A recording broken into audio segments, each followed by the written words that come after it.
ఒకప్పుడు అమెరికాని చూసి మనం మారేవాళ్ళు. ఇప్పుడు మనని చూసి అమెరికా నేర్చుకుని ఫాలో అవ్వాల్సి వస్తుంది. అంతరిక్షంలో చంద్రుడి మీద కాలు పెట్టడం లాంటివన్నీ అమెరికా రష్యాలు ఏనాడో చేసేసినాయి. బట్ ఆ తర్వాత 50 ఏళ్ళ దాకా దానికి సంబంధించి ఫాలో అప్ లేదు. అప్పుడు పేపర్లో రాయడమే ఒరిజినల్ కంటే కూడా. ఇప్పుడు వచ్చేటప్పటికి మనం చంద్రయాన్ చేసి వచ్చేటప్పటికి ఇప్పుడు అమెరికా కూడా మన రూట్లోకి వస్తుంది. దాదాపు 50 ఏళ్ల సుదీర్ఘ విరామం తర్వాత చంద్రమాంబకి ఒక ల్యాండర్ని అమెరికా సోమవారం విజయవంతంగా ప్రయోగించినప్పటికీ దాని భవిత అయోమయంలో పడిపోయింది. ఇందులోకి బయలుదేరిన 7 గంటల తర్వాత ఈ వ్యోమనౌక ఇంజిన్లో ఇబ్బంది తలెత్తింది. ఈ ల్యాండర్ సౌరఫలకం సూర్యుడికి అభిముఖంగా లేదని ఇంజనీర్లు గుర్తించారు. తగినంత విద్యుదుత్పత్తికి ఇది అవసరం. ఈ ఇబ్బందితో బ్యాటరీలో శక్తి తగ్గిపోయింది. అయితే రీఛార్జ్ చేసేందుకు ఇంజనీర్లు చేసిన ప్రయత్నం ఫలించింది.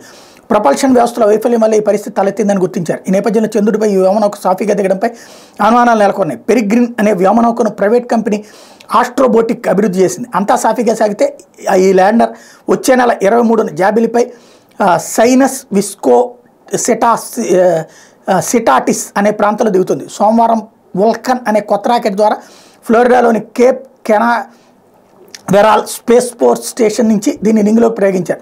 పెరిగ్రిన్ ల్యాండర్ కోసం $108 మిలియన్ ఆస్ట్రోబోటిక్తో అమెరికా అంతరిక్ష సంస్థ నాసా ఒప్పందం కుదుర్చుకుంది. ఇందులో పలు సైన్స్ పరికరాలు ఉన్నాయి.